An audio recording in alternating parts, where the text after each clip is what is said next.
Well, good afternoon everybody and welcome aboard City Cruises vessel River Duchess. We start all of our trips with a brief safety announcement, so if you could just bear with me for a minute or so. River Duchess is equipped with sufficient life-saving equipment for everybody on board. These take the form of orange buoyant apparatus and a white self-inflating life raft. These are situated on the upper deck. Alongside these we have orange life rings. They are suspended around the upper rails and lower rails. In the event of an emergency, the buoyant apparatus and the life rings would float free. However, the life raft would have to be launched by myself or a member of my crew. In addition, we have fire extinguishers. These are located in the saloon and alongside me here in the wheelhouse. In the highly unlikely event of an emergency during the cruise, please stay calm. Follow any instructions given by me or my crew. If instructed to evacuate the vessel, do so via your nearest available exits. Passengers in the saloon should note that the windows marked emergency exits slide open, and these, along with the entrances at the fore and aft of the vessel, can be used in the event of an emergency.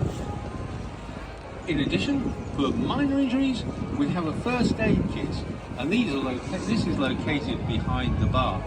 I would also take this opportunity to remind you that this is a no-smoking vessel, which includes e-cigarettes or vapes. So if you can resist the temptation for the 45-minute duration of this cruise. My name's John. I'm your skipper for the duration of the cruise, and down below we have Enrico and Jose. They're doing all of the hard work. They're actually untying the lines. They're actually serving the hot and cold drinks, the alcoholic and non-alcoholic beverages, and a small selection of snacks.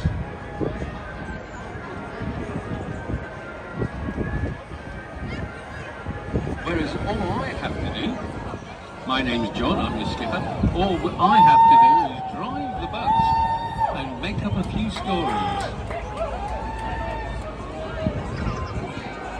Here we have some of York's nightlife. Congratulations!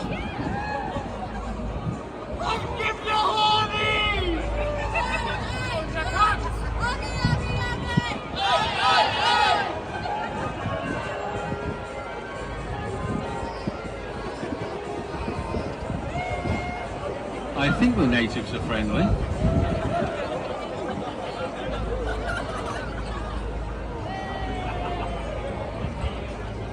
Obviously the Yorkshire Philosophical Society are out on a day out today.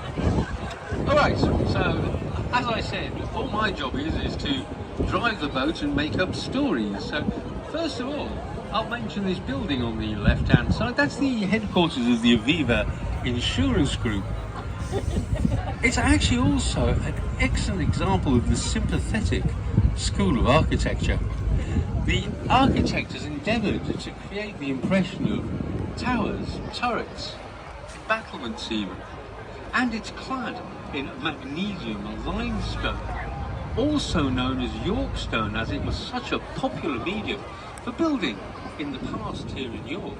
In fact, the building on the right-hand side was built some 650 years earlier, and it's made from the same material. I think it deserves all the awards that it was granted, because I think it fits in beautifully with all of the medieval older buildings that we have here in York.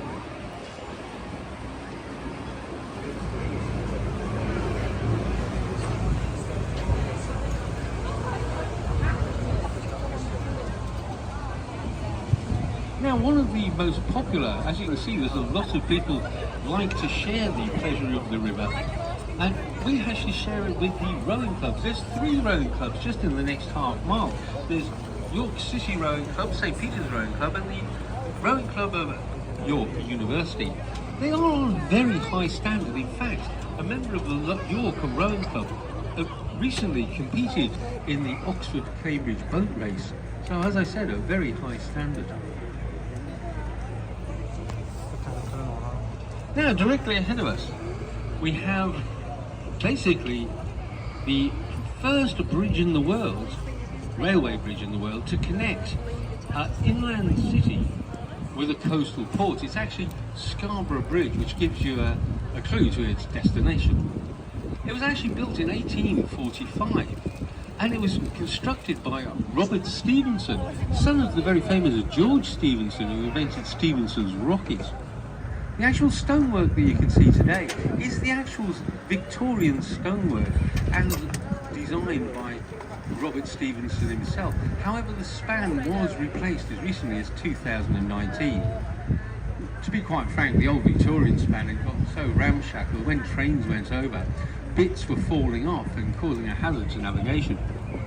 In 2019, they replaced the upper span, but it still maintains its original design feature, which was both a pedestrian bridge and a railway bridge.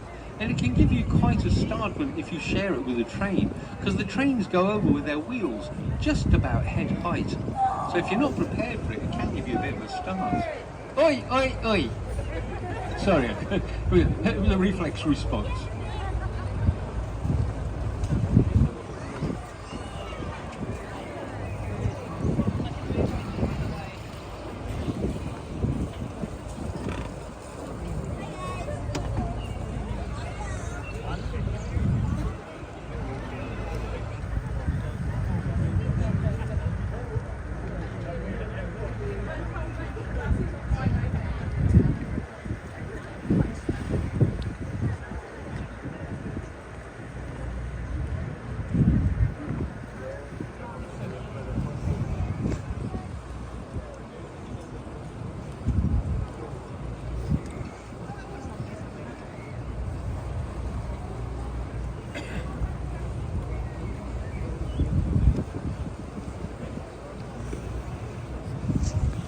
Well, I mentioned Stephenson's rocket as the father of the guy who designed this bridge. Well, now we're coming out to it, I can tell you that Stephenson's rocket is actually now building on the left-hand side of the river there.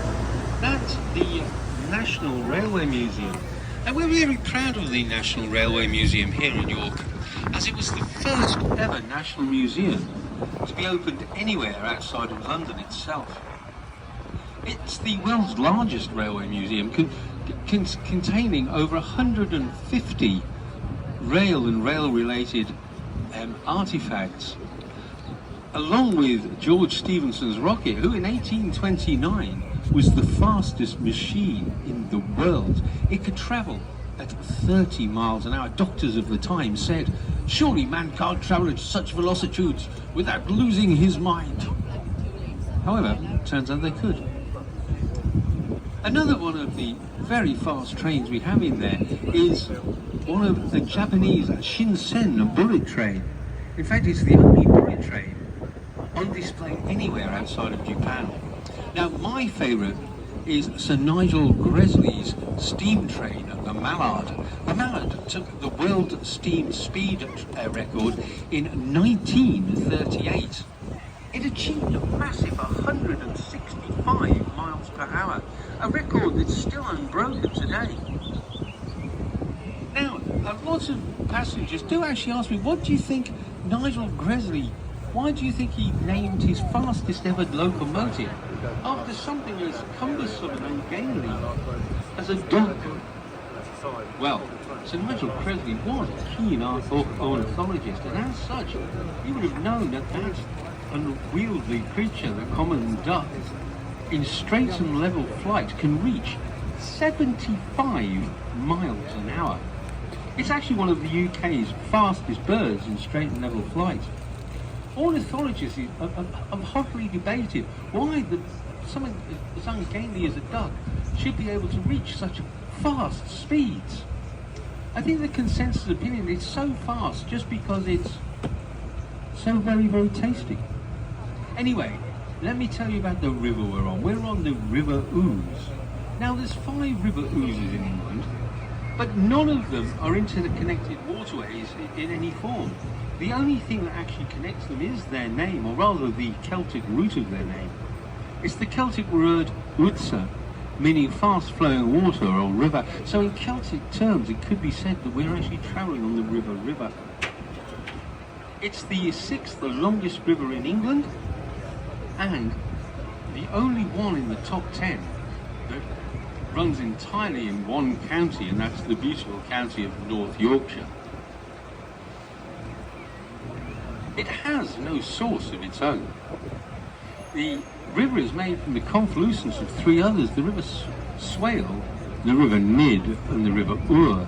This takes place about 10 miles upstream at a small place called Ousgill Beck. Now, Ouse Beck is a tiny rivulet, so it's lost in the mists of time as to why a tiny rivulet should give its name to the greater waterway. That defies the normal naming tradition.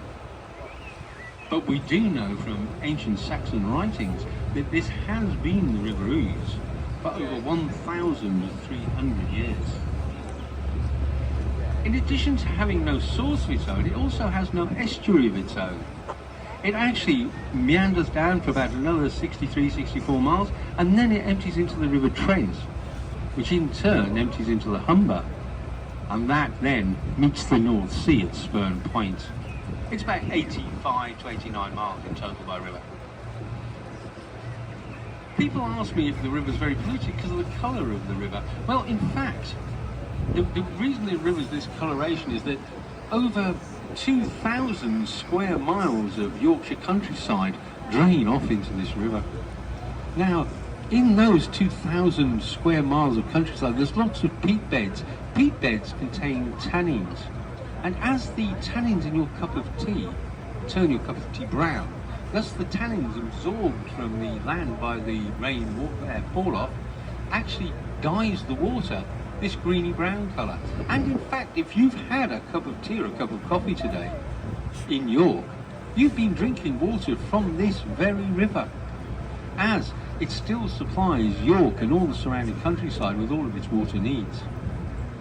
Now, I'm just going to be quiet for I'm not going to be quiet for a couple of minutes. I'm going to stop talking for a couple of minutes while I turn the vessel round and head back towards the medieval city. When I do this, I will be using the ship's horn. Now, don't be alarmed, it's not a distress signal.